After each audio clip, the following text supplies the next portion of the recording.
L'édito de Djameldine Benchenouf. Salam alaikum, Azdoul Fillaoun, bonsoir. Nul besoin d'être un subtil initié du microcosme politique algérien pour constater que la question des prochaines élections présidentielles est éminemment problématique. L'extrême prudence avec laquelle elle est approchée, voire élidée par le régime est significative de la grande appréhension des principaux décideurs. À quelques mois seulement de l'échéance, rien de sérieux ne s'est encore manifesté. Pas même les habituelles professions de foi patriotardes du chef de l'État, des principaux ténors du régime. Encore moins par la presse. C'est à peine si, depuis quelques jours, de légers frémissements médiatiques laissent penser que la machine pourrait bientôt s'emballer. Les partis politiques, qui semblent se spécialiser dans le couchez-vous et qui ne font rien, absolument rien, sans que le maître des horloges ne les y autorise, voire ne les y enjoigne, commencent à sortir timidement du bois, un peu comme pour lancer des ballons sondes, et surtout pour se livrer à ces déclarations très légalistes, très républicaines, derrière lesquelles se cache grossièrement la volonté de faire croire au reste du monde que l'Algérie est un pays démocratique où se déroulent de véritables élections.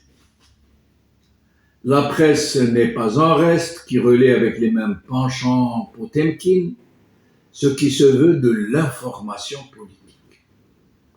Jugez-en par ce titre d'un quotidien francophone. Je cite: « Les formations politiques multiplient les sorties sur le terrain de points. La présidentielle s'invite dans les débats des partis. » Fin de citation. Ou dans cette autre, en grosse manchette. Je cite: « Saleh Bougil rencontre les médias nationaux, guillemets, le président Tebboune a honoré ses 54 engagements, fermeture des guillemets.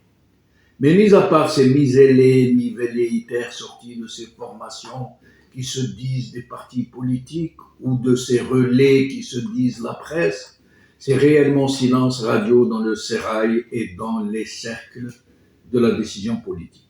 Pas la moindre déclaration d'intention. Et surtout, aucune manifestation sérieuse de candidature.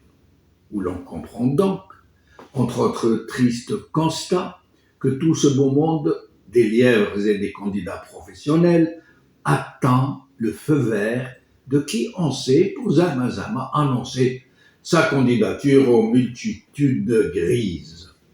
Mais deux aspects de ce très étrange stand-by méritent que l'on s'y penche pour essayer de comprendre ce qui se passe dans les profondeurs et dans les sommets.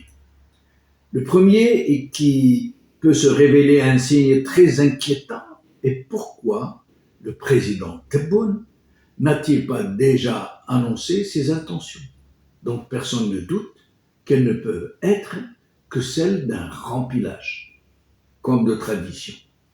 N'a-t-il pas réussi à emporter l'adhésion de la junte? Est-il encore dans une phase de négociation avec les principaux décideurs? Rencontre-t-il une résistance quelque part? Veut-il s'assurer d'abord, par on n'imagine pas quel moyen, d'une participation qui ne soit pas aussi humiliante que celle qu'il a portée au pouvoir en 2019? Un boycott particulièrement massif, rappelons-le.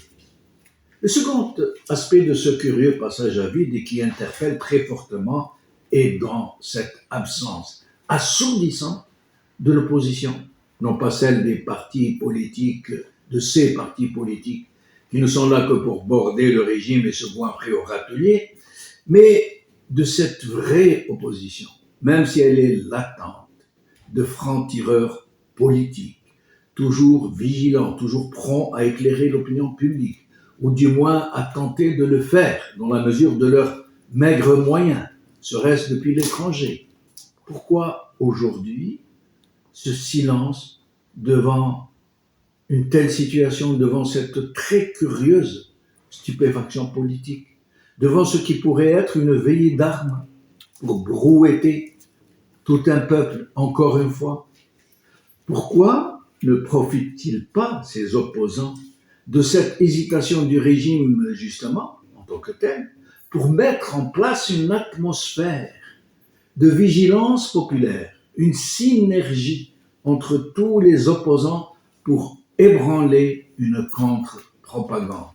Rappelez très fortement qu'il n'y a jamais eu d'élections libres et honnêtes dans ce pays, hormis et très relativement celle de 1991, dont nous savons tous comment elles ont tragiquement fini. Si cette opposition potentielle, mais non moins véritable, non moins consciente, des périls qui guettent la nation jusque dans sa survie, ne met-elle pas à profit ces hésitations et ces tiraillements au sein du système?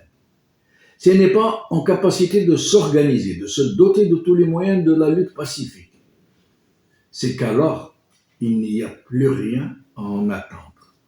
Parce que c'est maintenant ou jamais. Qala khair.